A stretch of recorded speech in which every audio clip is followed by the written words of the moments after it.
अकाली दल इस समय पंजाब में बड़ी बगावत से गुजर रहा है और इल्जाम भाजपा पर है कि भाजपा ऑपरेशन लोटस कर रही है।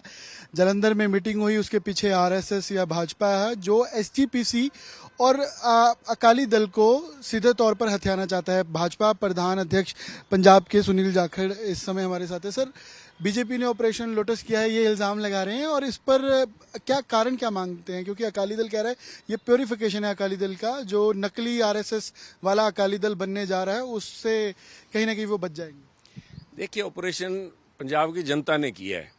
आप इसे लोटस कह लीजिए या cutting them down to the size. आज सुखबीर बादल जी को आईना दिखाया है पंजाब के लोगों ने, और जिन लोगों को ये आरएसएस की या बी टीम बीजेपी की बता रहे हैं, उन लोगों पे ये इल्ज़ाम सुखबीर जी और उनके साथी लगा रहे हैं कि ये वही लीडर्स हैं जिन्होंने इलेक्शन से पहले सुखबीर बादल जी पे दबाव बनाया था कि बीजेपी के साथ समझौता गठबंधन कर लिया जाए। तो मैं समझता हूँ ये नतीजे जो है साबित करते हैं कि इन सारे लीडर्स का जो शक था, जो उन्हें डर था, वो सही साबित हुआ है।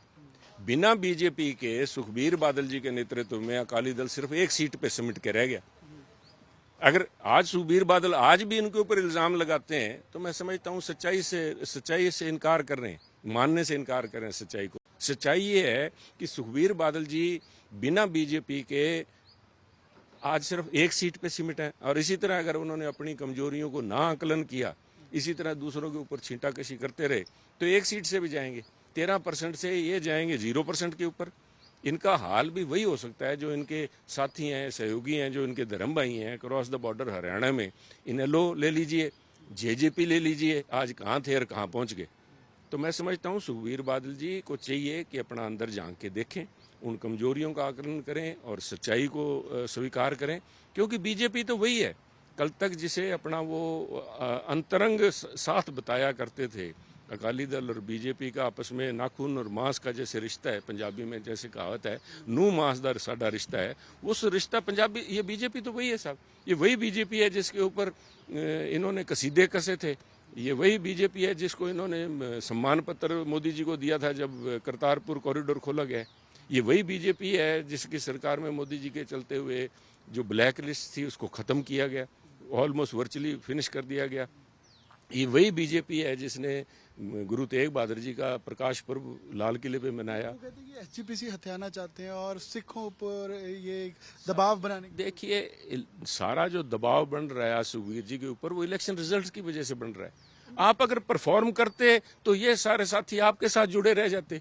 उनको चाहिए क्या सर, वो क्या रिजाइन कर दें, पार्टी छोड़ दें? क्योंकि आपने ये भी कहा कि एक ये भी कहा आपने कि अकाली दल का होना जरूरी है। तो वो अकाली दल की बात कर रहा हूँ साहब, मैं किसी एक व्यक्ति विशेष की बात नहीं कर रहा। अकाली दल क्योंकि एक इस एन इंस्टीट्यूशन, ये जेजेपी या इनेलो या किसी भी रीजनल पार्टी से अलग है। अकाली दल सिर्फ एक रीजनल को रिप्रेजेंट नहीं करती। अकाली दल एक धार्मिक संस्था एसजीपीसी की पॉलिटिकल विंग है। पंजाब की जो सिख कौम है, जो पंथ है, उसकी रिप्रेजेंटेटिव है, इसलिए इसका एक स्पेशल पोजीशन है। और जब आप उस स्पेशल पोजीशन के प्रधान बनते हैं तो उसके साथ आपकी जिम्मेवारी भी बढ़ती है। सुखबीर बादल जी को चाहिए कि अपना लीडरशिप प्रूव करें। इन लोगों को साथ रखने के लिए अगर 2-4 सीटें जीते होते सुखबीर जी अपने दम पे, तो आज ये कहीं भी आवाज नहीं उठनी थी। आज वो सही साबित होते सुखबीर बादल जी। ये लीडर्स कह रहे हैं कि आप लीडरशिप सही नहीं है, सुखबीर बादल को स्टेप डाउन करना। ये उनका आंतरिक मसला है साहब, कोई ना कोई तो इस पद को संभालेगा। अब सुखबीर बादल जी क्योंकि ऑलरेडी इनकम्बेंट प्रेसिडेंट हैं, उनके पास मौका है। इन साथियों को देखिए, ये वही बीबी जागीर कौर हैं जिनको घर से जाके सुखबीर बादल जी मना के लेके आए थे। ये वही ढींढसा जी हैं जिनको जाके घर से मना के लेके आए थे, और आज उनमें फिर वो उनको आरएसएस नजर आने लगी, आज इनको फिर बीजेपी से बू आने लगी। ये वही बीजेपी है जिसके साथ इन्होंने 3 दफा चीफ मिनिस्ट्री का सुख भोगा। जब 96 में इन्होंने इनके साथ 96-97 से लेके 2002 तक सरकार चलाई, 7 से 12, 12 से 17 तक इन्होंने सरकार चलाई, 14 से लेके 20 तक इन्होंने सेंटर में मंत्री पद संभाला। ये वही बीजेपी है साहब। कौन से मुद्दों की सुखबीर जी बात कर रहे हैं? जिन बंदी सिखों की बात सुखबीर बादल जी कर रहे हैं, वो बंदी सिख तो कांग्रेस के अंदर किए हुए हैं, 1984 से लेके आज तक अंदर है। इस बीच में इन्होंने 25 साल इनके साथ बीजेपी के साथ रहे, आज बीजेपी से बू आने लगी इनको। बीजेपी क्या इन लीडर्स का स्वागत करेगी अगर वो पार्टी में अलायंस करना चाहे, साथ आना चाहे या आज कोई अंदर? मुद्दा नहीं है साहब, अभी तो जुम्मा 3 रोज तो इनके साथ हम इलेक्शन लड़के हटे हैं साहब। पहले उनको अपना, वो अपने दमखम पे खड़े हो साहब, उन्हें मुबारक हो, उन्हें अपना अकेला लड़ना मुबारक हो, पर बीजेपी के ऊपर इस तरह से उंगली उठाना नहीं साहब। हम किसी का ना तो वो अपना घर पहले संभालें। मैं तो सुखबीर जी को कह रहा हूँ आप बड़ा जरा दिगरा दिखाओ और सबको साथ लेने की चलने की लीडरशिप कैपेबिलिटीज दिखाओ आप अपनी। आप इल्ज़ाम लगाना छोड़िए, आप अपना काम करके दिखाइए। उन्हें उनके लीडर मुबारक हो। हमें ना तो किसी को न्योता दे रहे हैं, हमें पंजाब के लोगों के ऊपर विश्वास है।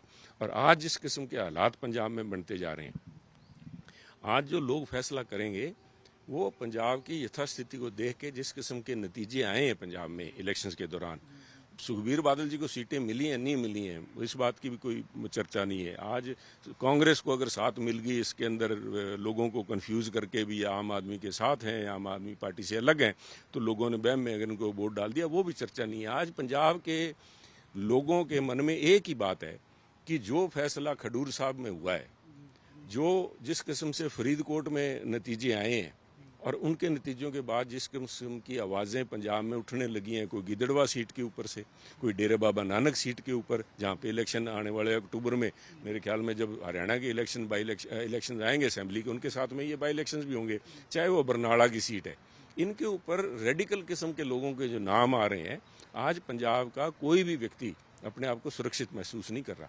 ये एक तड़का लग गया आतंकवाद का और इस किस्म के अलगाववाद का, आज तड़का लगने जा रहा है। पहले असुरक्षा बहुत है पंजाब के अंदर, कोई भी सुरक्षित नहीं है। चोरी, डकैती, फिरौतियाँ, ड्रग्स, लीकर माफिया, हर किस्म की बदमाशी छूट गई। यहाँ से लेके बम्बई, लोग बम्बई में बैठे अपने आप को अनसेफ महसूस करते हैं कि बदमाश पंजाब से आके बदमाश को गोली में ना मार दे। इसमें पंजाब सिक्योरिटी चाहता है, सुरक्षा चाहता है। वो लोग बीजेपी की तरफ जुड़ेंगे, मुझे पूरा विश्वास है। उनको अपना अकाली दल मुबारक हो, सुखबीर जी को। बीजेपी अपने दमखम के ऊपर, हम 19% को है 40% पे लेके जाएंगे। ऑपरेशन लोटस, उसके पीछे कोई नहीं है। देखिए, इसके पीछे ऑपरेशन जो इनका हुआ है पंजाब के लोगों ने किया है। इसको कोई भी operation, this is operation cutting down to the size.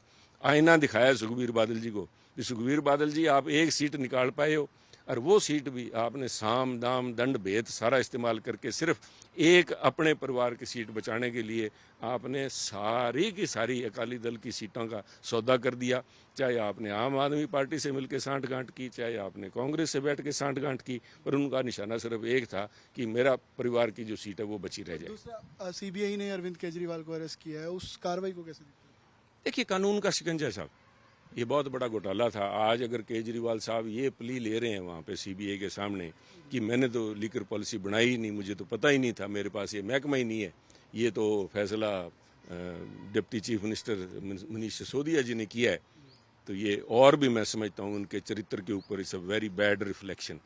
भी आप, you are the head of the government, आप इस बात से पल्ला नहीं झाड़ सकते भी मेरे पास तो महकमा नहीं था, you are the chief minister. तो उसके चलते हुए, और ये तो मैं समझता हूँ अभी तो ये तो शुरुआत है, क्योंकि ये मसला दिल्ली लीकर पॉलिसी पे ख़त्म नहीं होगा, 100 करोड़ रुपए तक नहीं है। यही दिल्ली की लीकर पॉलिसी है जो पंजाब में भी इम्प्लीमेंट की गई, उसी को ये मिनिस्टर्स को वहाँ बुलाया गया, सिसोदिया जी के और अरविंद केजरीवाल जी के यहाँ बैठ के वो यहाँ पे इम्प्लीमेंट की गई। और पंजाब में खुद केजरीवाल साहब, खुद भगवंत मान जी अपने मुंह से कहा करते थे कि हम 40,000 करोड़ का रेवेन्यू इस लीकर में से बाहर जा रहा है जो हम लेके आएंगे। तो शराब तो बहुत बिक रही है पंजाब के अंदर, पर वो 40,000 करोड़ रुपया पंजाब के खजाने में नहीं आ रहा, उसका भी हिसाब लिया जाएगा। वो कहाँ गया, किसके जेब में गया, खाते वो भी खुलेंगे। तो अभी तो मैं समझता हूँ ये तो शुरुआत है, बहुत इसकी जो है धमक बहुत दूर तक सुनाई देगी। प्रधानमंत्री की ओर से आपके पिता का नाम लिया गया, और आज जिस तरीके से लोकसभा में जो अब माहौल है, क्योंकि स्पीकर को लेकर और जो सीट्स हैं उस पर कुछ मैं बधाई दूंगा सबसे पहले तो ओम बिरला जी को, आज उन्हें मौका दोबारा से लोकसभा के अध्यक्ष बनने का मौका प्राप्त हुआ है, क्योंकि इनसे पहले सिर्फ एक मात्र चौधरी बलराम जाखड़ मेरे पिता थे जिनको 2 दफ़ा लोकसभा का अध्यक्ष बनने का सौभाग्य प्राप्त हुआ, और उन्होंने अपने टर्म के अंदर, दोनों टर्म्स के अंदर, ना सिर्फ उस पद की गरिमा बढ़ाई, बल्कि सिर्फ देश तक ही नहीं, सारे दुनिया भर में उनको इंटरनेशनल पार्लियामेंट्री यूनियन का भी प्रेसिडेंट चुना गया। सारे देश में हिंदुस्तान के लोकतंत्र, हमारे लोकसभा की कार्यशैली को उन्होंने लोगों के निगाह में लेके आए, और मैं इस बात का आभारी भी हूँ प्रधानमंत्री जी का कि उन्होंने चौधरी साहब का नाम लिया, और मैं आशा करता हूँ कि ओम बिरला जी भी उन्हीं के नक्शे कदमों पर चलते हुए इस लोकतंत्र की प्रणाली को और मजबूत करेंगे। सुनील जाखड़ थे, बातचीत कर रहे थे कि कोई ऑपरेशन नहीं है, ऑपरेशन तो पंजाब के लोगों ने अकाली दल का किया है और साथ ही मंथन करण की अकाली दल को ज़रूरत है, और साथ ही कहीं ना कहीं पंजाब के जो हालात हैं, लिकर पॉलिसी दिल्ली की जो थी वो पंजाब पर भी अब कार्रवाई आने वाले दिनों में हो सकती है। कैमरामैन अमन गुप्ता साथ अमन भारद्वाज, पंचकुला, आज तक।